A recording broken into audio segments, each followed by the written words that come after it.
Buenas tardes, tengan un bendecido fin de sábado.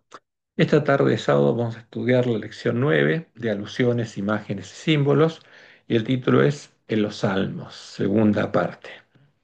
Y vamos a dedicarnos especialmente a estudiar las profecías que justamente hablan de lo que Dios va a hacer por su pueblo en tiempo de angustia. Los salmos que son profecías para este tiempo. Y lo que empezamos viendo lo que pasa con nuestra lección. Como la semana pasada, esta semana nuestra lección comienza con una imagen del engañador y el testigo falso, el falso Jesús. El Jesús que atrae a las personas a sí mismo y no las lleva a Dios. El Jesús al que adoran la bestia, el falso profeta y los lobos que vinieron a nosotros vestidos de ovejas. Y esta es la imagen que apareció la semana pasada. Y esta semana aparece una nueva imagen y es mucho más clara. ¿Y qué muestra esta nueva imagen? A una mujer adorando y orando al falso Jesús, al Dios Hijo de la Trinidad, que es la imagen de Apolo Helios con el halo solar, la imagen de Satanás, la imagen del engañador y el testigo falso, a la que los paganos llamaban Apolo, y lo hace en vez de adorar y orar a Jehová, el Dios y Padre de Jesús. Ahora, ¿por qué lo hace? Porque ha sido engañada, porque es una hermana que está en la condición del ángel de la Odisea y necesita ser despertada. Fíjense, acá tenemos la imagen que presenta nuestra lección, a ese Jesús donde salen el halo radiante, y la misma imagen es la de Apolo en un templo romano, en el de Gem. Entonces, nosotros tenemos que entender qué es qué pasó en el tiempo de la apostasía, como Jesús dice, el que tiene oído, oiga lo que el Espíritu dice a las iglesias. Y lo que se introdujo entre nuestra iglesia es la abominación desoladora de la que habló el profeta Daniel. Y eso es muy claro. Y esta fe, la que muestra la mujer de esta imagen, es la fe de los lobos que vinieron a nosotros vestidos de ovejas, la fe de los jesuitas, la compañía del Jesús que reina en Roma, el Dios Hijo de la Trinidad, al que ellos llaman Cristo Rey. Y ellos adoran a Satanás bajo su disfraz cristiano, como Dios nos mostró claramente, y está descrito en el conflicto de los siglos, cuando leemos las páginas 53 y 54, cuando se nos habla de la conversión nominal de Constantino a principios del siglo IV, que causó gran regocijo, y el mundo, disfrazado con capa de rectitud, se introdujo en la iglesia. ¿Por qué? Porque el que le dio una visión a Constantino fue Satanás, porque Constantino era el sumo pontífice de Satanás, sumo pontífice de la mujer Jezabel, la religión pagana del Imperio Romano. Y después, los apóstatas que hicieron la obra de Balaam, a esa imagen que Satanás le mostró a Constantino, la empezaron a llamar Cristo.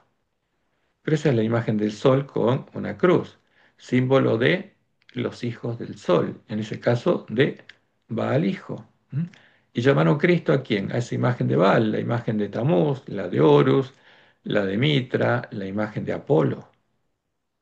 Y como dice el Juárez, desde entonces la obra de corrupción progresó rápidamente. El paganismo, que parecía haber sido vencido, vino a ser el vencedor. ¿Por qué? Porque los apóstatas elevaron la bandera negra a los paganos, como Dios les mostró en el Juárez. Su espíritu, el espíritu de los paganos, los espíritus de demonios, dominó a la iglesia. ¿A qué iglesia? A la iglesia católica, a las Sí, tropas mamá. que levantó Constantino. Subí. Sí, sus doctrinas, ceremonias y supersticiones se incorporaron a la fe y al culto de los que profesaban ser discípulos de Cristo. Esta avenencia entre el paganismo y el cristianismo, pues, porque es una mezcla, es un sincretismo entre paganismo y cristianismo, dio por resultado el desarrollo del hombre de pecado, predicho de la profecía, como poniéndose a Dios y ensalzándose a sí mismo sobre Dios.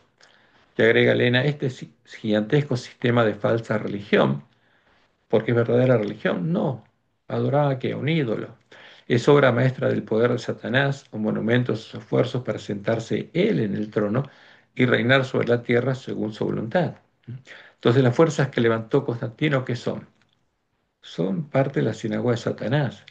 Y el hombre de pecado introdujo el trono de Satanás que le dio Constantino, lo puso en la iglesia y con él se sentó Satanás. Y aquí están las imágenes de Silvestre I, el primer papa, el que primero que se ceñió la tiara, que le dio Constantino después del concilio de Nicea, Y ahí están sus sucesores siendo adorados, sentándose en el templo de Dios como Dios, haciéndose pasar por Dios, ¿no? Y como leemos en Primeros Escritos, página 213, la gente quedó del todo engañada. Se le enseñó que el Papa y los sacerdotes eran los representantes de Cristo, cuando en verdad lo eran de Satanás. ¿Y a quién llaman a Cristo? A Satanás. ¿A quién llaman Cristo los lobos que vinieron a nosotros vestidos de ovejas? A Satanás. Y a Satanás adoraban cuantos ante ellos se postraban. Ahora, es triste, pero es la realidad, porque en su ceguera es a el disfraz de Satanás al que está adorando el ángel de la Odisea. Aquí está justamente la imagen del sol invicto, después que vio Constantino, el sol con la cruz, el hijo de quién, del sol, va al hijo, ahí están las tres hipóstasis del sol, como lo representa Roma la Trinidad, las tres imágenes de hombres, y justamente, ¿qué se introdujo en nuestra iglesia? A la Trinidad, al Dios de Roma, al ídolo de Roma, la abominación desoladora. Y como leemos el libro La Trinidad, el libro oficial de la Iglesia Adventista que explica la creencia fundamental número 2, ¿qué se dice ahí? En consideración a nuestros amigos católicos romanos, parecería apropiado que seamos capaces de afirmar con ellos lo esencial de sus comisiones trinitarias. ¿Qué están diciendo nuestros teólogos? Adoramos al mismo Dios. ¿A quién? A Satanás y a los demonios. Y que esa adoración es un terreno común con ellos. Ahora, ¿a qué los llevó esa adoración? A conocer las profundidades de Satanás y a ser asesinos, a ser parte de la simiente de la serpiente, hacedores de maldad. ¿Y a dónde va a llevar esta adoración al que lo haga conscientemente después de escuchar y saber que se trata de un ídolo? Y al mismo lugar, porque se va a hacer hecho habitación de demonios. Y veladamente, como no podía ser de otra manera, para preparar las vírgenes insensatas que no arreglen sus lámparas para que adoren al anticristo, a la abominación desoladora, cuando venga a reinar en la tierra, simulando la segunda venida de Jesús. En nuestras lecciones se habla de el reino de Cristo y de la soberanía de Cristo en este mundo. Y ahí tenemos la imagen de Constantino, a la derecha lo que Roma le da a comer al pueblo de Dios que está cautivo en medio de ella, y en el medio una imagen que apareció en nuestro folleto, la abominación desoladora viniendo, simulando la segunda venida, el sol con una cruz, y toda la gente yendo a adorarla, ¿no? Y leemos en la lección del martes 27 de mayo, se nos dice, lee el Salmo 47, 1 al 4. ¿Qué dice el salmista acerca del lugar que nos espera en el reino de Cristo? Ahora, Jesús hablaba del reino de su Padre, el reino de Dios, no de su reino. Porque el que iba a reinar iba a ser su Padre, como él dijo, yo soy la vid y mi Padre es el labrador. ¿Quién los va a perfeccionar? ¿Quién los va a transformar? ¿Quién va a hacer la misma obra que hizo en mí? Dice Jesús, mi Padre. Y agregan al final la soberanía final de Cristo sobre este mundo. Pero Cristo no viene a este mundo y no va a tener soberanía sobre este mundo. Para nada. Eso es un engaño. El que va a tener soberanía a este mundo es Satanás.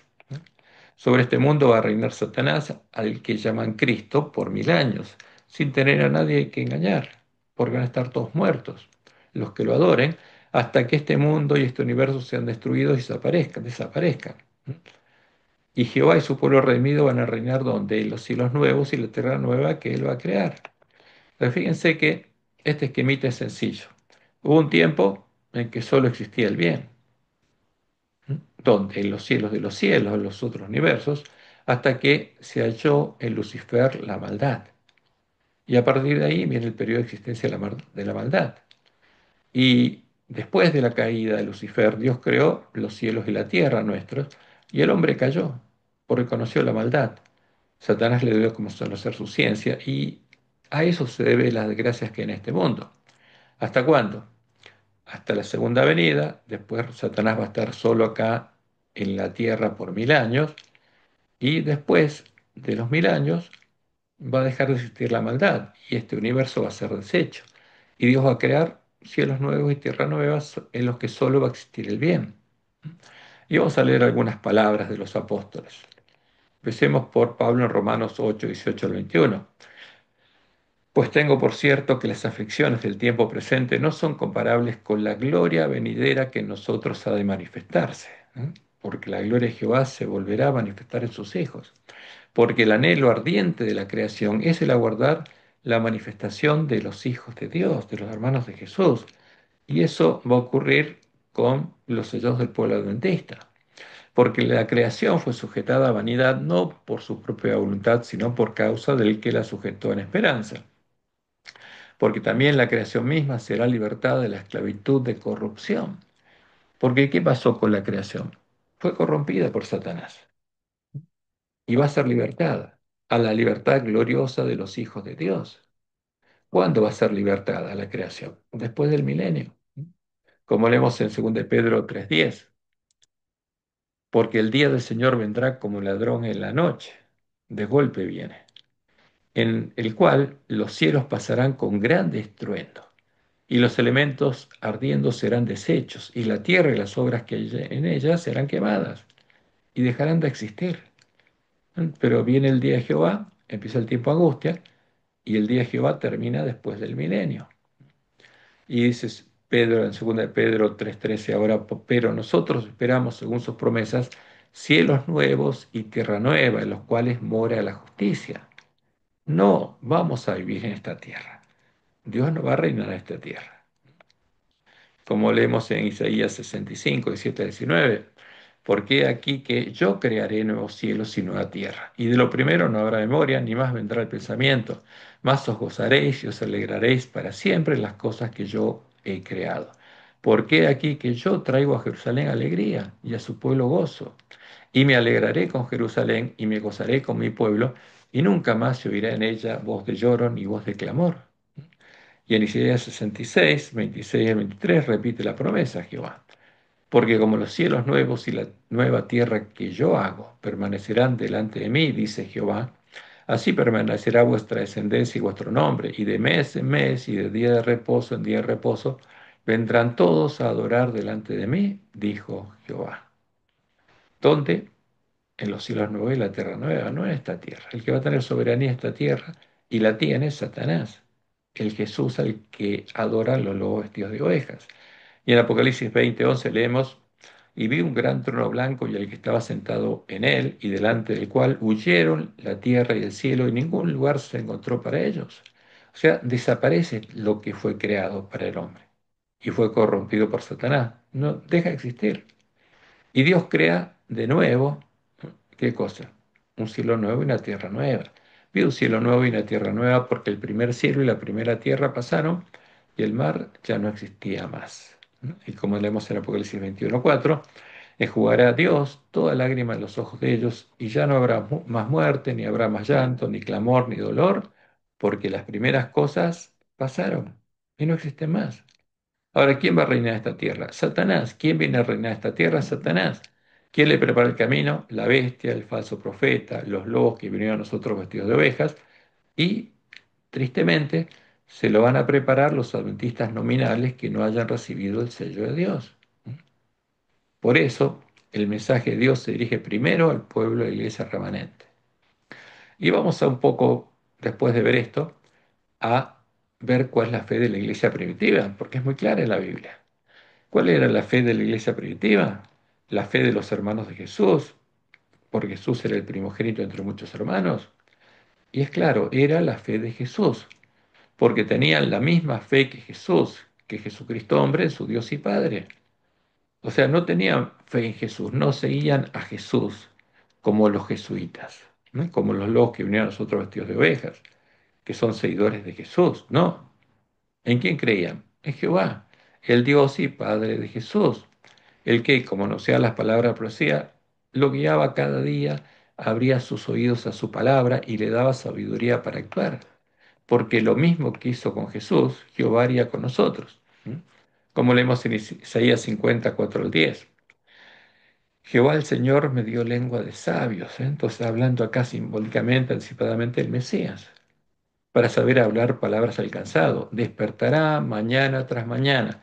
Despertará mi oído para que oiga como los sabios, para que oiga su palabra. Esta es la profecía. ¿Por qué? Porque Jesús era un hombre, nació como un niño y tenía que llegar a entender la palabra de Dios leyéndola y oyéndola. Y fíjense lo que sigue diciendo la profecía. Jehová el Señor me abrió el oído y cuando entendí, Yo no fui rebelde ni me volví atrás al oír la palabra. ¿No? ¿Qué hizo Jesús? Di mi cuerpo a los heridores y mis mejillas a los que me besaban la barba. No escondí mi rostro de injurias y disputos. ¿Por qué? Porque Jehová el Señor me ayudará. ¿En quién tenía puesta su fe Jesús? En su Padre, su Dios y Padre. Porque Jehová el Señor me ayudará, por tanto no me avergoncé. Por eso puse mi rostro como un pedernal y sé que no seré avergonzado. Cercano está de mí el que me salva. ¿Quién contenderá conmigo? Juntémonos. ¿Quién es el adversario de mi causa? Acérquese a mí. He aquí que Jehová el Señor me ayudará, y a nosotros también. ¿Mm? ¿Quién hay que me condene? He aquí que todos ellos se envejecerán como ropa de vestir, serán comidos por polilla. ¿Quién hay entre vosotros que teme a Jehová? Fíjense, estas son palabras del Mesías en la profecía. ¿Quién hay entre vosotros los que escuchan estas palabras que teme a Jehová? Y oye la voz de su siervo, oye la voz de Jesús. El que anda en tinieblas y carece de luz, confía en el nombre de Jehová y apóyese en su Dios. Entonces, ¿en quién se apoyaba Jesús? En su Dios y Padre. ¿Y los hermanos? En su Dios, el Dios y Padre de Jesús. Por eso es muy importante que veamos la diferencia entre la fe de los jesuitas, la fe de los lobos vestidos de ovejas, la fe de esta mujer que aparece en esta imagen, orándole a Jesús. Porque Jesús nunca nos enseñó a orarle a Él, sino que pongamos nuestra fe y esperanza en su Dios y Padre. Entonces lo que pasó con Jesús es lo que sucedería con sus hermanos, los hijos de la mujer vestida de sol, que sería sostenida en el desierto por Dios por 1260 años hasta el final del siglo XIII, cuando fueron echados por tierra al lugar santuario de Dios y la verdad. Ahora, ¿quién es el hombre de la escobilla que nos llevaría a la verdad? Jehová, el Dios y Padre Jesús, cuando clamáramos a Él. Como dice la profecía de Isaías 54:13. Y todos tus hijos serán enseñados por Jehová, y se multiplicará la paz de tus hijos. Todos los hijos de la mujer vestida de sol, ¿por quién serían enseñados? Por Jehová. Y Jesús fue claro, Juan 6:44-45. Ninguno puede venir a mí si el Padre que me envió no le trajere. Ahora, ¿se perdió el conocimiento de la verdad? Sí. ¿Cómo recuperamos el conocimiento de la verdad? La única forma es que Jehová nos lleve a conocer la verdad y nos lleve a conocer al verdadero Jesús, la puerta abierta. Y dice Jesús, y yo le resucitaré en el día postrero. Escrito están los profetas, citando Isaías 54:13, y serán todos enseñados por quién? Por Jehová. Así que todo aquel que yo oyó al Padre y aprendió de él, viene a mí. Entonces, ¿quién nos llevaría a la puerta abierta, al verdadero Jesús? Jehová, solo Jehová. ¿No?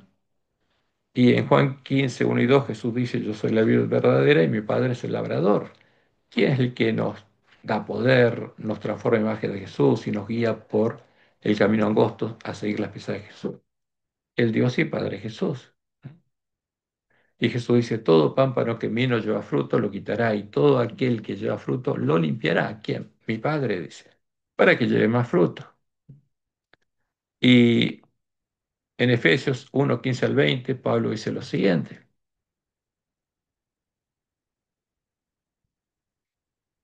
por esta causa también yo, habiendo oído de vuestra fe en el Señor Jesús y de vuestro amor para con todos los santos, no ceso de dar gracias por vosotros, haciendo memoria de vosotros en mis oraciones. ¿Para qué? Para que el Dios de nuestro Señor Jesucristo. ¿Mm? ¿A quién le oraba Pablo? Al Dios de nuestro Señor Jesucristo, el Padre de Gloria, Jehová, justamente a Jehová le oraba, os dé sabiduría, os dé espíritu de sabiduría y de revelación en el conocimiento de Él, alumbrando los ojos de vuestro entendimiento para que sepáis cuál es la esperanza a la que Él, Jehová, os ha llamado y cuál es la riqueza de la gloria de su herencia en los santos, en los hermanos de Jesús, y cuál la supereminente grandeza de su poder para con nosotros los que creemos en el verdadero Evangelio, el Evangelio del Reino de Dios, según la operación del poder de su fuerza, la cual operó, ¿dónde? En Cristo. El mismo poder que actuó en Jesús es el que tiene que actuar en nosotros, si tenemos la verdadera fe, la fe de Jesús, en su Dios y Padre, la cual operó en Cristo, resucitándole los muertos y sentándole a su diestra en lugares celestiales. Por eso nosotros tenemos que llegar a tener la fe de Jesús, para tener el testimonio de Jesús. Y el que nos haría nacer de nuevo como sus hijos, como hermanos de Jesús, ¿quién sería? Jehová. Como leemos en Colosenses 2, 11 y 12, en él también fuisteis circuncidados con circuncisión no hecha de a mano, al echar de vosotros el cuerpo pecaminoso carnal y la circuncisión de Cristo, sepultados con él en el bautismo, en el cual fuisteis también resucitados con él, mediante la fe en que en el poder de Dios que le levantó de los muertos. Entonces esa tiene que ser nuestra verdadera fe, porque si no, no podemos entrar al templo de Dios, no podemos conocer al verdadero Jesús, no podemos seguir el camino angosto que lleva a la vida, y no vamos a llegar al final del camino y no vamos a ser puestos en la mesa de los panes de proposición, símbolo de la Nueva Jerusalén, como vencedores. Como dice Pablo en Filipenses 2:13, porque Dios es el que en vosotros produce así el querer como el hacer por su buena voluntad. ¿Quién hace eso? ¿Jesús? No, Jehová, el Dios y Padre de Jesús. Porque Jesús es Jesucristo hombre. Y en 1 Pedro 1, 18 al 21 leemos, sabiendo que fuiste rescatados de vuestra vana manera de vivir, la cual recibiste de vuestros padres, no con cosas corruptibles como oro o plata, sino con la sangre preciosa de Cristo, como de un cordero, fíjense, una oveja, sin mancha y sin contaminación, ya destinado desde antes de la fundación del mundo, pero manifestado en los postreros días por amor de vosotros, y mediante el cual creéis en quién, en Dios, en Jehová, quien le resucitó de los muertos y le ha dado gloria para que vuestra fe y esperanza sean en Dios. Esa es la verdadera fe. La verdadera fe y la esperanza de Pedro, de Pablo, todos los miembros de la iglesia primitiva, la fe de Jesús. Por eso, para llegar a tener la fe de Jesús y el testimonio de Jesús, nuestra fe y esperanza deben estar puestas en el poder del Dios y Padre de nuestro Señor Jesucristo, en Jehová. Debemos desear conocer y amar a Jehová. Como lo explica Pablo, esa era la palabra de fe que ellos predicaban invocando el nombre de Jehová. Y es claro en Romanos 10. ¿No? Y Pablo va a citar Joel 2:32, como lo citó Pedro en su primer sermón. Y todo aquel que invocar el nombre de Jehová será salvo. ¿No? La promesa para el tiempo del fin, porque en el monte de Sión y en Jerusalén habrá salvación, como ha dicho Jehová, y entre el remanente, que son las vírgenes sensatas, al cual él habrá llamado. Y Pablo es claro, Romanos 10, del 8 al 17. ¿Y qué dice Pablo? Esta es la palabra de fe que predicamos, que si confesares con tu boca que Jesús es, ¿quién? Jehová el Señor. ¿No? Como dice Isaías 9:6, el Dios fuerte, el Padre eterno. O Isaías 43, por Juan le preparó el camino a Jehová. Entonces, si confesares con tu boca que Jesús es Jehová el Señor, y creyeres en tu corazón que Dios le levantó de los muertos. O sea, ¿quién es Jesús? Jehová manifestado en carne, como dice Pablo en 1 Timoteo 3:16. Jesús es quién? Jehová manifestado en carne, como nuestro hermano, como un cordero, como una oveja. Y creyeres en tu corazón que Dios le levantó de los muertos porque su Jesús realmente murió. Y como dice Isaías 53, del 10 al 11, volvería a vivir y vería el linaje. Y Oseas 6, 1 al 3, que en el tercer día lo resucitaría. Será salvo, porque con el corazón se cree para justicia, pero con la boca se confiesa para salvación. Pues la Escritura dice, todo aquel que en él creyere no será avergonzado. Y acá está hablando de Isaías 8, 13 y 14, que está diciendo que Jehová es el Cordero y es la piedra de tropiezo. Y en Isaías 8 y 6 al 18.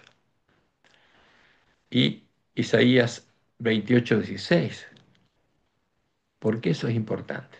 Porque no hay diferencia entre judío y griego, dice Pablo, pues el mismo que Señor de todos es rico para con todos los que le invocan. Y ahora cita de vuelta a Joel 2:32, porque todo aquel que invocare el nombre de Jehová será salvo.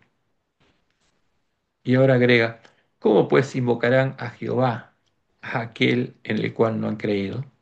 Ahora, ¿el ángel de la Odisea invoca a Jehová? No. La imagen que nos mostraba en nuestra lección de esta mujer orándole a un Jesús, que es falso, ¿invoca a Jehová? No, no. ¿Cómo pues invocarán a Jehová, a aquel en el cual no han creído? ¿Y cómo creerán en Jehová, en aquel de quien no han oído? ¿Y cómo irán de Jehová sin haber quien les predique? ¿Y cómo predicarán de Jehová si no fueren enviados? ¿Por quién? Por Jehová, como envió a Isaías. Lo que hace el hombre de escobilla cuando prepara a sus mensajeros y los envía a darles el verdadero alimento a tiempo a sus hermanos. y agrega lo que está en Isaías 52, el Evangelio del Reino de Dios, como está escrito. Cuán hermosos son los pies de los que anuncian la paz, de los que anuncian buenas nuevas. Los que dicen a Sión, tu Dios reina. Mas no todos obedecieron al Evangelio, dice Pablo, pues Isaías dice, Señor, ¿quién ha creído a nuestro anuncio? Así que agrega la fe por el oír y el oír por la palabra de Dios. Y nosotros tenemos que oír la palabra de Dios para creer en el verdadero Evangelio. No podemos creer a los lobos vestidos de oveja, porque Dios ya nos anunció por medio de la Nahual que Satanás habría tomado pleno control de la organización de nuestra iglesia, habría copado el campo, y que nuestra iglesia estaría en la apostasía omega, y como en el tiempo de la apostasía alfa, la asociación general, la que edita el folleto de escuela sabática, no es la voz de Dios, no es la voz de Dios, y eso es muy claro. Entonces, ¿quién tenemos que confiar? En Jehová. Y para eso tenemos que buscar la palabra de Jehová, como dijo Jesús, santifícalos en tu verdad, tu palabra es verdad. ¿Queremos conocer la verdad? Tenemos que clamar a Jehová y que Jehová nos guíe a entender su palabra.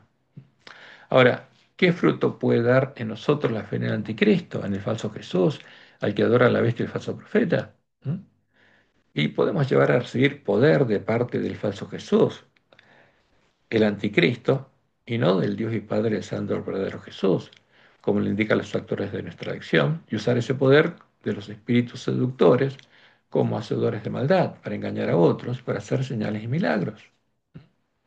Ahora, fíjense lo que leemos en la lección del viernes 30 de mayo. ¿M? Y dice así, este es un párrafo de ahí, cuando, cuando Cristo nos dijo que lleváramos el Evangelio al mundo, no nos dejó solos para que descubriéramos cómo hacerlo. El trabajo es dirigido desde el santuario del cielo. Dice, nuestro trabajo, y fíjense que este es el trabajo de los lobos vestidos de ovejas, no el nuestro, no el de los adventistas, está indisolublemente fusionado con Cristo. Él nos guía y nos da poder, dice. Ahora, si este es el anticristo, ¿eh? Este es el que le da poder ¿a quién? Al falso profeta. Es el disfraz de Satanás. ¿Y qué dicen los lobos? Acá dice la verdad. Él nos guía y nos da poder.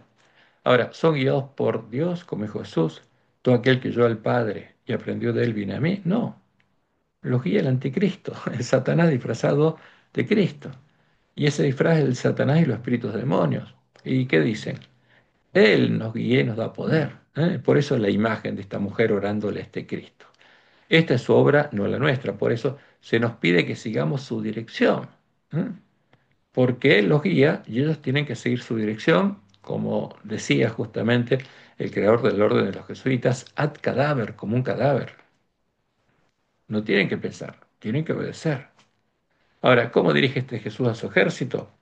A través de la práctica de la omega de las herejías mortíferas, como Dios le mostró en el Juárez. La segunda herejía definida en Ezequiel 8, que le inventó Ignacio Loyola y la titulan La Meditación Evangélica. ¿Y qué significa esto? Tomar una imagen tomar una inscripción, un- una escena de la Biblia, hacerse una imagen en la mente, y ahí aparece Jesús, hacerse una imagen de Jesús, del rostro de Jesús, de la expresión de Jesús, de la voz de Jesús, de las emociones de Jesús, todo. Y cuando meditan de este modo, los hombres se hacen imágenes en sus mentes de sus ídolos, de sus dioses, oran a las imágenes del Dios la Trinidad, y Jesús, este Jesús se comunica con ellos, dirigiéndolos. Es así como este Jesús guía a su ejército de lobos y de engañados. Ahora, porque esa es la realidad. Es lo que Dios anunció que pasaría en nuestra iglesia. Por eso Él nos dice, entrad por la puerta estrecha, porque ancha es la puerta, porque Jesús es la puerta, pero había dos Jesús. Y nosotros tenemos que buscar la puerta abierta, la puerta estrecha. Porque ancha es la puerta, espacioso el camino que lleva a la perdición, a conocer las profundidades de Satanás. Y muchos son los que entran por ella. ¿Cuántos entrarían? Muchos. Porque estrecha es la puerta, y angosto el camino que lleva a la vida, y pocos son los que la hallan. Fíjense, ese es nuestro primer trabajo. ¿Y quién nos podría llevar a Jesús? Solo su Padre, solo Jehová. Cuando clamáramos a Jehová, y Jesús fue muy claro. Y nos dice, guardaos de los falsos profetas que vienen a vosotros con vestidos de oveja, pero por dentro son lobos rapaces. Son los siervos de Isabel y profetas de Baal que están en nuestra iglesia. ¿Mm? Y por eso Jesús dice, Los muchos que entren por la puerta ancha, que van a ser muchos, justamente, ¿qué me van a decir en aquel día? Señor, Señor, ¿no profetizamos en tu nombre? Y en tu nombre echamos fuera demonios, y en tu nombre hicimos muchos milagros, en el nombre de Jesús. ¿Y lo hicieron? Sí. ¿Y qué dice Jesús? Entonces les declararé, nunca os conocí. Apartados de mí, hacedores de maldad, hijos del padre maldad. Entraron por la puerta ancha, ¿a dónde? Al sinagoga de Satanás. ¿Recibieron poder? Sí, como el falso profeta. ¿Hicieron milagros como Dios les mostró en la Juay que van a hacer en nuestra iglesia? Sí. Satanás va a hacer milagros en nuestra iglesia. Hay un micrófono abierto, por favor, si lo pueden cerrar. Entonces, fíjense que hay dos puertas y dos caminos. Y la puerta estrecha es la puerta del templo de Jehová. Y después de la puerta estrecha está aquí a la derecha. Cuando alguien entra por la puerta estrecha y nace de Dios, germina la semilla de trigo sembrada en su corazón. Y esa plantita empieza a crecer hasta que alcanza la estatura de Cristo. Cuando llega al final del camino angosto, la cima del monte Sión, y entra por las puertas de la ciudad de Dios. Y este es el camino angosto que lleva la vida. Y este es el monte Sión, es simbólico. Y aquí va a estar la iglesia triunfante. En cambio, el resto es el atrio, ¿no? Y como leemos en Apocalipsis 11, 1 y 2, entonces me fue dada una caña semejante a una vara de medir y se me dijo, levántate y mide el templo de Dios y el altar y a los que adoran en él, a los que están dentro del templo. Pero el patio que está fuera del templo, el atrio, déjalo aparte y no lo midas porque ha sido entregado a los gentiles. ¿Quién estaría en el atrio? Los gentiles. Y ellos hollarán la ciudad santa 42 meses, hasta echar por tierra el lugar santuario de Dios y la verdad. Y los gentiles son los que adoran a un ídolo, a la abominación desoladora. Adoran a Jesús, que es la puerta ancha. Y después de entrar por la puerta ancha, entramos a dónde? A la sinagoga de Satanás. Y ahí está el camino espacioso que lleva a la perdición. Y muchos van a entrar por ellos. Y van a llegar a conocer las profundidades de Satanás. Y Jesús le va a decir, nunca os conocí, hacedores de maldad. Pero ¿cómo llama a la puerta ancha? Jesús. Y cuando entran por esa puerta y se hace habitación de demonios, los espíritus demonios hacen germinar el grano de cizaña, la semilla de la cizaña, y la hacen crecer hasta que esa persona conoce las profundidades de Satanás y tiene la marca de la bestia escarlata, la marca de Satanás, tiene el nombre de Satanás en la frente y en sus manos, porque es un hacedor de maldad. Por eso Jesús es claro, cuidado, entren por la puerta estrecha y no por la puerta ancha. ¿Y quién nos puede llevar a la puerta estrecha? Solo Jehová. Nadie puede venir a mí si el Padre que envió no le trajere. ¿No? Y eso es muy claro. Entonces, cuidado, porque las profecías se cumplen y en nuestra iglesia los lobos pusieron delante nuestro la puerta ancha. Y la imagen de esta mujer orándole a este Jesús, ¿no? Es la imagen de alguien engañado orándole a Apolo, orándole a Satanás. Y detrás de esa imagen se esconde Satanás y los demonios. Sigue abierto el micrófono, por favor, si lo pueden cerrar. Entonces, el poder de Satanás y los espíritus demonios solo puede llevarnos a conocer las profundidades de Satanás y a ser parte de su simiente, a tener la marca de la bestia escarlata y a ser hacedores de maldad, como leemos en Apocalipsis 19, 20 al 21. ¿A dónde van a llevar a la bestia el falso profeta? Y la bestia fue apresada y con ella el falso profeta que había hecho delante de ella las señales. Tenían poder, por supuesto, con las cuales había engañado a los que recibieron la marca de la bestia y habían adorado su imagen. Por Satanás le da poder al que lo adora. Estos dos fueron lanzados vivos dentro de un lago de fuego que arde con azufre, y los demás, fíjense, todos los que estaban adorando a Satanás, llamándolo Cristo, fueron muertos con la espada que salía de la boca del que montaba el caballo, y todas las aves se saciaron de las carnes de ellos. Pues fíjense que la decisión de por qué puerta vamos a entrar, ¿de quién es?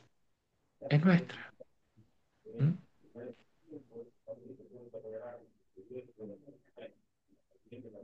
Entonces, a ver si le pueden avisar el que tiene el micrófono abierto, si alguien lo conoce, que cierre el micrófono. Y en Apocalipsis 3 17 al 20 leemos, y aquí yo estoy a la puerta y llamo. ¿Mm? Apocalipsis 3:20. Si alguno oye mi voz y abre la puerta, dice Jesús, el verdadero, entraré a él y cenaré con él y él conmigo. Entonces ahora vamos a enfocarnos, ya que estamos hablando de la segunda parte de los salmos, al tiempo de angustia en los salmos, a lo que Dios dice que va a pasar justamente en el tiempo de angustia con su pueblo, porque ahí hay profecía y es parte de la esperanza del pueblo de la iglesia remanente. Entonces, cuando Dios tenga una cosecha, Gerardo me parece avisar, parece que Gerardo lo está escuchando.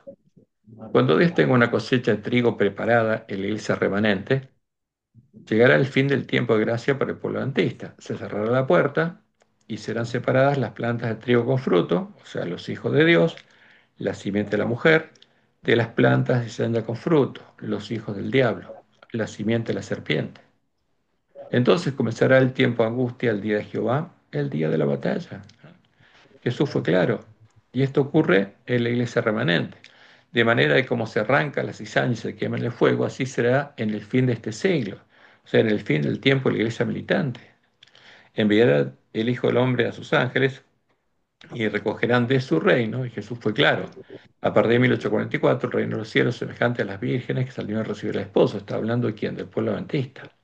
A todos los que sirven de tropiezo y los que hacen iniquidad, porque entraron por la puerta ancha, y los echarán en el horno de fuego. ¿A quiénes? Los adventistas nominales, las vírgenes insensatas. ¿Qué va a pasar? Quedará en manos de Satanás. Ya está, se acabó. ¿Mm? Allí será el lloro y el crujir de dientes. Entonces, después de eso, los justos, los sellados, resplandecerán como el sol en el reino de su Padre. Y está hablando de las vírgenes sensatas. El que tiene oídos para oír, oiga.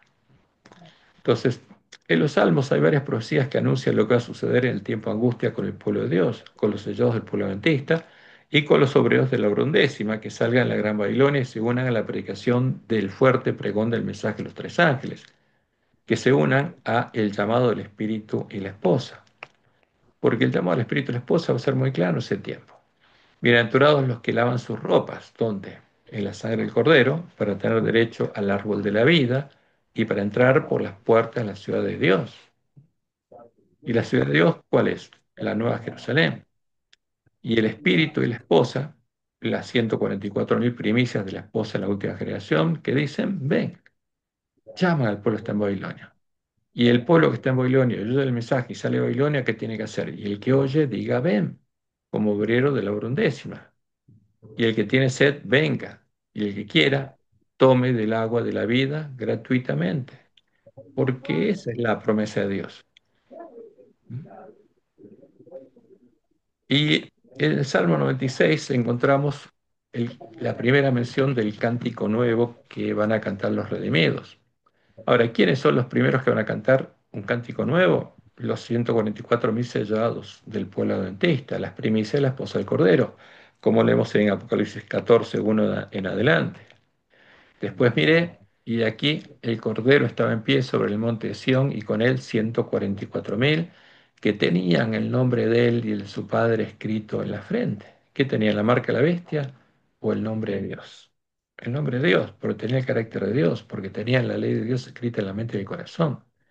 Y oí una voz del cielo como estruendo de muchas aguas y como sonido de un gran trueno, y la voz que oí era como de arpistas que tocaban arpas y cantaba un cántico nuevo. Fíjense, acá está, ¿qué cántico? Un cántico nuevo. Delante del trono, simbólicamente, están delante del trono, ¿m? Y delante de los cuatro seres vivientes y los ancianos. ¿Por qué? Porque el templo de Dios es uno y ellos son parte del templo de Dios. Y simbólicamente están delante del trono de Dios y de los ancianos. Y nadie podía aprender el cántico. ¿Lo podían aprender los ancianos? No. ¿M? Los ancianos son hombres redimidos, pero ¿lo podían aprender? No. Nadie podía aprender el cántico, sino aquellos 144.000 que fueron redimidos de entre los de la tierra.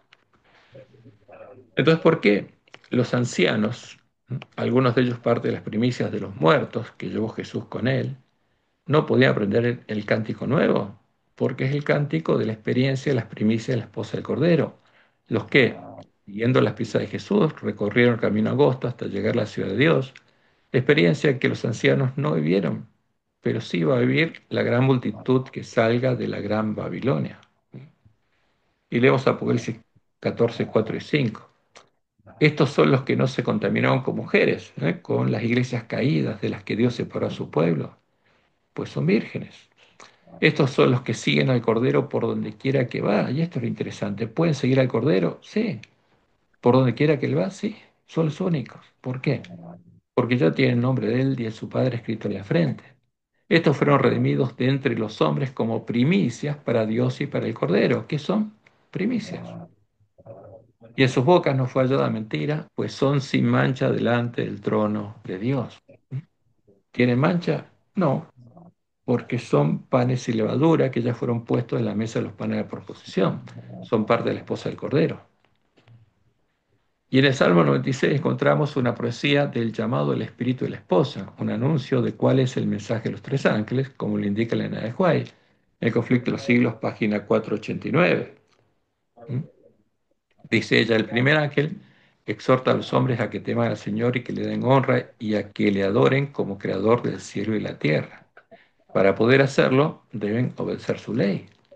Y agrega, y cada vez que la Biblia presenta el derecho de Jehová a nuestra reverencia y adoración, con preferencia a los dioses de los paganos, menciona las pruebas de su poder creador. ¿Y qué dice la Biblia? Salmo 96:5, todos los dioses de los pueblos son ídolos, mas Jehová hizo los cielos. ¿Los dioses de quién son ídolos? Todos los dioses de la mujer Jezabel, los dioses paganos, los dioses cristianos, todos los dioses son ídolos. Mas hay un solo Dios, Jehová, el que hizo los cielos. ¿Mm? Y el llamado es para que todos puedan cantar el cántico nuevo, como leemos en el Salmo 96.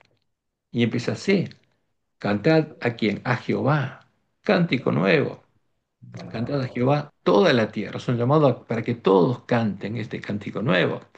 Cantad a Jehová, bendecid su nombre, anunciad de día en día su salvación, porque esto es lo que tienen que hacer los obreros de la undécima también. Proclamad entre las naciones su gloria, en todos los pueblos sus maravillas.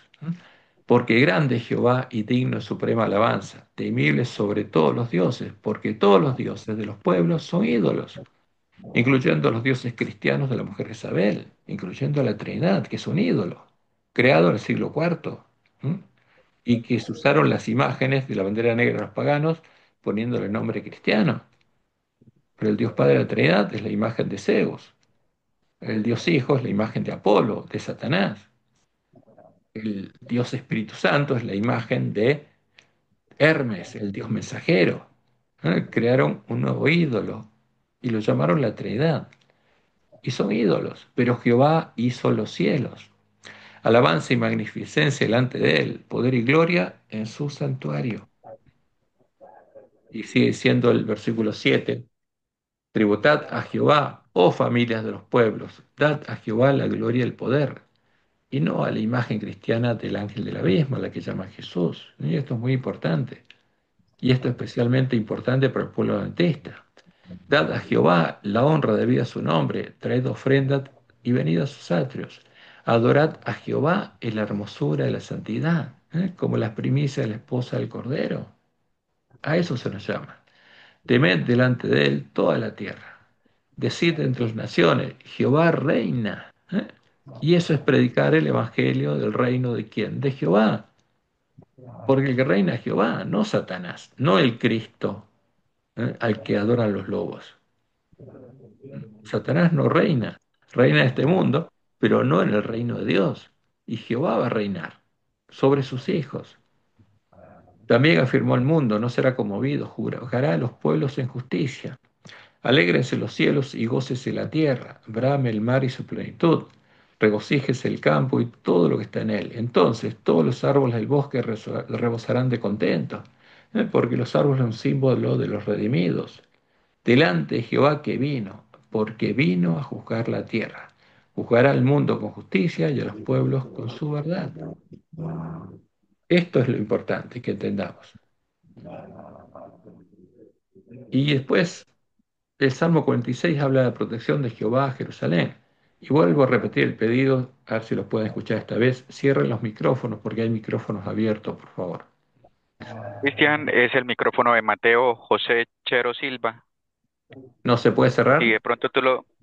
No, no se puede cerrar. Ok. Si tú puedes de pronto cerrarlo.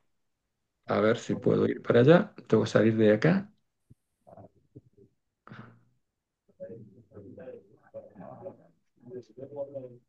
Ok.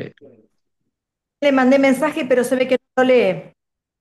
Ok, ya está, ya lo cerré. Bueno, gracias. Entonces seguimos con el Salmo 46 que habla de la protección de Jehová a Jerusalén. Entonces cuando se cumplan las profecías y todas las naciones vengan a pelear contra Jerusalén, como Dios anunció, símbolo del pueblo de Dios, porque Jerusalén en la profecía es símbolo del pueblo de Dios, el Salmo 46 anuncia que Dios protegerá a su pueblo. Entonces, leamos Salmo 46, 1 al 3. ¿Qué dice ahí? Dios es nuestro amparo y fortaleza, nuestro pronto auxilio en las tribulaciones, porque como Jesús dijo, ese es el tiempo de tribulación, el tiempo de angustia, la primera parte. Por tanto, no temeremos, aunque la tierra sea removida y se traspasen los montes al corazón del mar. Fíjense, ¿cuándo va a pasar esto? Que los montes van a desaparecer. Aunque bramen y se turben sus aguas y tiemblen los montes a causa de su graveza. Selah. Entonces, ¿cuándo sucederían estos eventos? Y es claro, en el tiempo de angustia previo a la segunda venida de Jesús, como leemos en Lucas 21, 25, 26. Entonces, habrá señales en el sol, en la luna y en las estrellas, y en la tierra angustia de las gentes, confundidas a causa del bramido del mar y de las olas. ¿Eh? Entonces, ¿cuándo va a bramar el mar y va a haber olas gigantes sobre la tierra? Cuando suene la segunda trompeta en el mar. Porque la primera trompeta es como que cae un asteroide y por misericordia cae sobre la Tierra, explota y se esparce y provoca incendios por todos lados. Es la primera trompeta, lo que Dios le mostró a Nehuay, pero la segunda cae en el mar y va a producir justamente bramido del mar y de las olas, desfalleciendo los hombres por el temor y la expectación de las cosas que sobrevendrán en la tierra, porque las potencias de los cielos serán conmovidas. Entonces esto pasa en el tiempo de angustia. Las potencias de los cielos serán conmovidas y los montes se traspasarán al corazón del mar el tiempo del sexto sello, cuando se haya completado el número de los mártires de Jesús y llegue el día de la ira de Dios, en el tiempo de la sexta y séptima plagas. Y es lo que Dios anunció también en Isaías. Fíjense lo que leemos en Isaías 2, del 7 al 21. La altivez del hombre será abatida y la soberbia de los hombres será humillada, y solo Jehová será exaltado en aquel día. ¿No? Y quitará totalmente los ídolos. Y se meterán en las cavernas de las peñas y las aberturas de la tierra por la presencia temible de Jehová y por el resplandor de su majestad cuando Él se levante para castigar la tierra. Y esto está hablando de la segunda venida. Aquel día arrojará el hombre a los topos y murciélagos sus ídolos de plata y sus ídolos de oro que le hicieron para que adorase. ¿Qué va a pasar? Todos los que no hayan recibido el sello de Dios y que estén adorando la imagen de la bestia, estarán adorando los ídolos que otros hombres hicieron y ellos están adorando. ¿Mm? Y se meterá en las hendiduras de las rocas y en las cavernas de las peñas por la presencia temible, formidable de Jehová y por el resplandor de su majestad, porque viene en toda la gloria de su majestad cuando se levante para castigar la tierra. Y eso cuando ocurre en el tiempo del sexto sello, por el quinto sello, dura hasta que se completa el número de los mártires de Jesús. Y cuando se completa el número de los mártires, viene el castigo de la Gran Babilonia. Apocalipsis 6, 12 al 17. Miré cuando abrió el sexto sello, y aquí hubo un gran terremoto, y el sol se puso negro como tela de silicio, y la luna se volvió toda como sangre, y las estrellas del cielo cayeron sobre la tierra. ¿No? ¿Y esto cuándo ocurre? En el tiempo de la resurrección especial, y después se produce la sexta plaga, como Dios le mostró en el Joel. Como la higuera deja caer sus higos cuando es sacudida por un fuerte viento, y el cielo se desvaneció como un pergamino que se enrolla, y todo monte y toda isla se removió a su lugar. ¿No? Fíjense que decía el Salmo, cuando se muevan justamente los montes. Y esto ocurre al tiempo de la séptima plaga, vamos a ver. Y los reyes de la tierra, los grandes, los ricos, los capitanes, los poderosos y todo siervo y todo libre, se escondieron en las cuevas y entre las peñas de los montes, y decían a los montes y a las peñas, como dice Isaías 2, caed sobre nosotros y escondednos del rostro de aquel que está sentado sobre el trono y de la ira del Cordero, porque el gran día de su ira ha llegado. ¿Y quién podrá sostenerse en pie? ¿Mm? Y la séptima eh, copa es la que hace que produce este gran terremoto y remueve hasta los montes. El séptimo ángel derramó su copa por el aire y salió una gran voz del templo del cielo del trono diciendo, hecho está. Entonces hubo relámpagos y voces y truenos y un gran temblor de tierra, un terremoto tan grande cual no lo hubo jamás desde que los hombres han estado sobre la tierra. Y la gran ciudad fue dividida en tres partes y las ciudades de las naciones cayeron. Fíjense, este terremoto va a ser tan grande. ¿Qué va a pasar con los edificios de las ciudades? Todos van a caer. Y las ciudades de las naciones cayeron. Y la gran Babilonia vino en memoria delante de Dios para darle el cáliz del vino del ardor de su ira. Y toda isla huyó, y los montes no fueron hallados. ¿Cuándo ocurre esto? La séptima plaga. Y cayó del cielo sobre los hombres un enorme granizo como del peso de un talento, y los hombres blasfemaron contra Dios por la plaga del granizo, porque su plaga fue sobremanera grande. Y en ese tiempo Dios estará protegiendo a su pueblo. ¿Por qué los redimidos no temerán? Porque Jehová estará con ellos, con Jerusalén. Fíjense, leemos ahora el Salmo 46, del 4 al 11.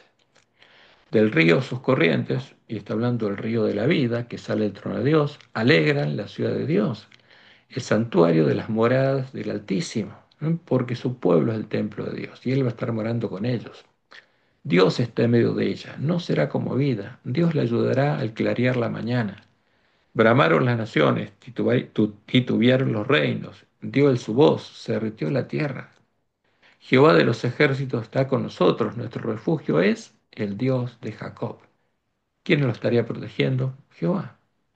Venid, ved las obras de Jehová, que ha puesto asolamientos en la tierra, que hace cesar las guerras hasta los fines de la tierra, que quiebra el arco, corta la lanza y quema los carros en el fuego. Estad quietos y conoced que yo soy Dios. Seré exaltado entre las naciones, enaltecido seré en la tierra. Jehová de los ejércitos está con nosotros. Nuestro refugio es el Dios de Jacob. Esto van a cantar los redimidos. Porque este salmo es una promesa para los redimidos.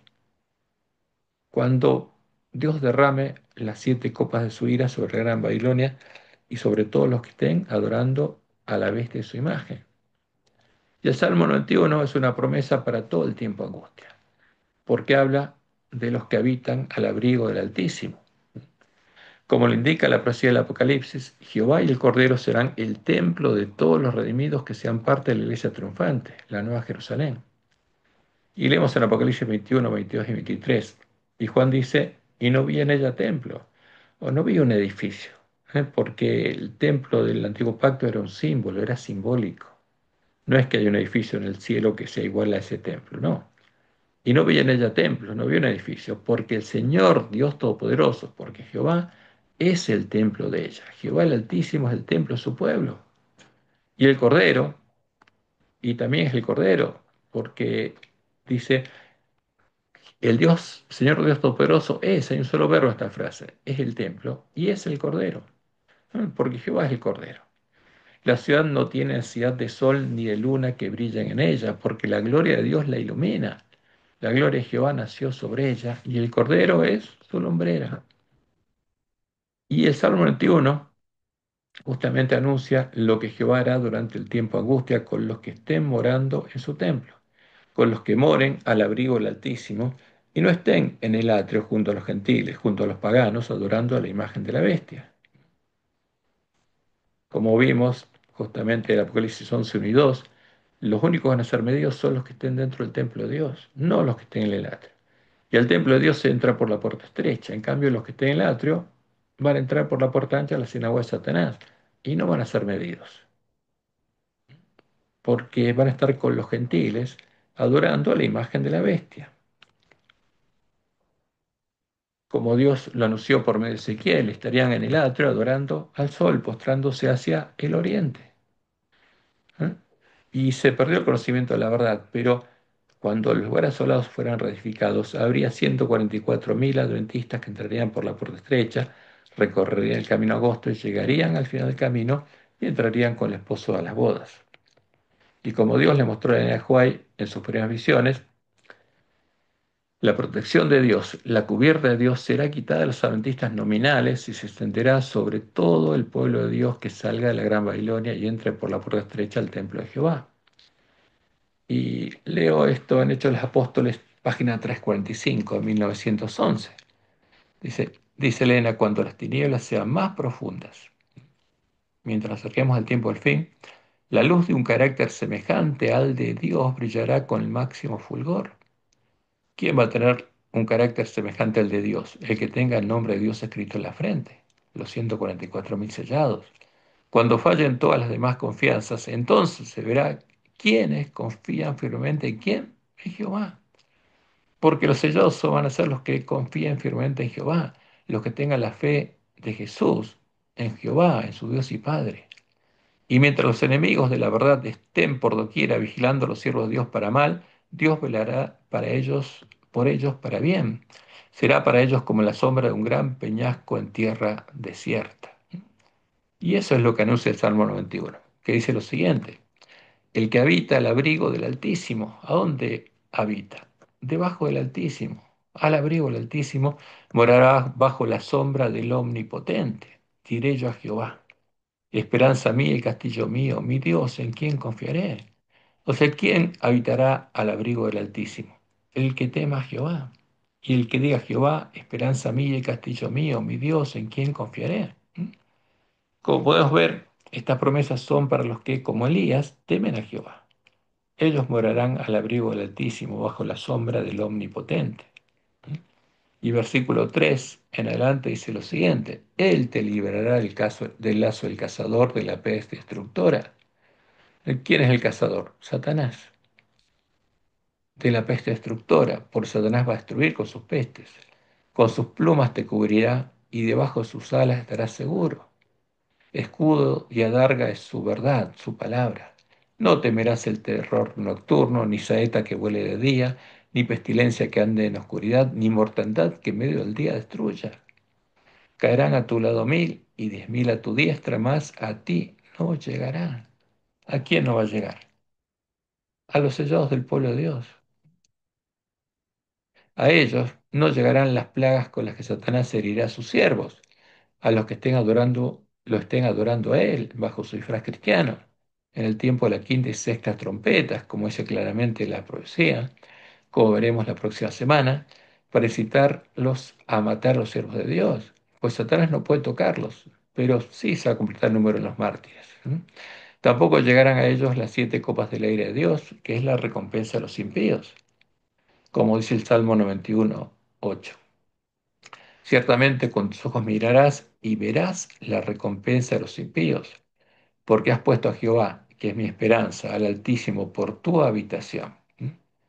Porque moras al abrigo del Altísimo, no te sobrevendrá mal, ni plaga tocará tu morada, pues a sus ángeles mandará cerca de ti que te guarden todos tus caminos. En las manos te llevarán para que tu pie no tropiece en piedra. Fíjense, estas son las palabras que Satanás le leyó a Jesús cuando lo llevó al pináculo del monte. ¿Mm? ¿Y cuál es la promesa? Sobre el león y el áspid pisarás, sobre el león y a la serpiente vas a pisar. Hollarás al cachorro león y al dragón. Esa es la promesa, como se lo anunció Dios a la misma serpiente en Génesis 3:15, ¿no? Porque los sellados van a ser la simiente de la mujer vestida de sol, y vencerán al dragón y a su simiente. Y pondré enemistad entre ti, le dijo Dios a la serpiente y la mujer, y entre tu simiente, los hijos de Satanás, y la simiente suya, los hijos de Dios. Esta te herirá en la cabeza y tú le herirás en el calcañar. O sea, vas a poder matarlos, pero ellos te van a vencer. ¿Mm? Y el Salmo 91 termina así: por cuanto en mí ha puesto su amor, dice Jehová. ¿En quién? En Jehová. Yo también lo libraré, le pondré en alto, por cuanto ha conocido mi nombre. ¿Y dónde está el nombre de Jehová? Escrito en la frente de los sellados. Me invocará y yo le responderé. Con él estaré yo en la angustia. Lo libraré y le glorificaré. Lo saciaré de larga vida y le mostraré mi salvación. Esa es la promesa. Dios va a estar con nosotros en tiempo de angustia. Y vamos a morar al abrigo del Altísimo. Sí, en este tiempo edificamos nuestras casas sobre la roca. Si creemos a la palabra de Dios, entramos por la puerta estrecha y recorremos el camino angosto que lleva a la vida. Esta es justamente la promesa de Dios para todos los que ponen su amor en quien es Jehová, en Él. Llegan a conocer su nombre y el nombre de Jehová queda escrito en sus frentes. Ellos son los hijos de Jehová y hermanos del Santo, el verdadero Jesús. Y en este tiempo Jehová está llamando al pueblo adventista para que su gloria pueda ser vista sobre quién, sobre nosotros. Como leemos en Isaías 61 y 2, levántate, resplandece, porque ha venido tu luz y la gloria de Jehová ha nacido sobre ti, porque aquí que tinieblas cubrirán la tierra y oscuridad las naciones, mas sobre ti amanecerá Jehová y sobre ti será vista su gloria. Esa es la promesa de Dios. Y justamente, y esto tiene que ocurrir en nosotros antes que llegue el tiempo en que sean separados el trigo y la cizaña, porque al fin del tiempo nuestra prueba van a ser separados el trigo maduro de la cizaña madura, porque en nuestra iglesia va a crecer la cizaña y va a estar madura. Y como dijo Jesús, enviaré el Hijo del Hombre a sus ángeles y recogerán de su reino a todos los que sirven de tropiezo, a los que hacen iniquidad, y los echarán en el horno de fuego. Entonces los justos resplandecerán como el sol en el reino de su Padre. El que tiene oídos para oír, oiga. Y eso ocurre como lo anuncia Apocalipsis 18:1, cuando empieza el fuerte pregón. Después de esto vi a otro ángel descender del cielo con gran poder y la tierra fue alumbrada con su gloria. ¿Y este ángel qué gloria tiene? La gloria de Jehová. Y como dice Daniel 12:3, los entendidos, el pueblo conoce a su Dios, resplandecerán como el resplandor del firmamento. Y los que enseñan la justicia a la multitud, que sale a Babilonia, como las estrellas a perpetua eternidad. Y este es el llamado de Dios, a esto nos llama Dios, esa es la promesa de Dios. Es la promesa de Dios que encontramos en los salvos. Y la pregunta es, ¿responderemos a su llamado o adoraremos a la imagen de la bestia? Ese es el tema más importante que tenemos que decidir, porque esa decisión depende de nuestra vida. Y lo que nosotros tenemos que hacer es predicar la palabra de Dios. Por eso, en este sábado, te deseo que Jehová te bendiga y te guarde y te guíe a toda verdad, como dijo Jesús, porque nadie lo puede encontrar a Él, al verdadero Jesús, al Santo el verdadero, ¿sí? Jehová no guía. Como Él dijo, así que todo aquel que oyó al Padre y aprendió de Él, viene a mí. Esa es la promesa. Clama a mí y yo te responderé, dijo Jehová.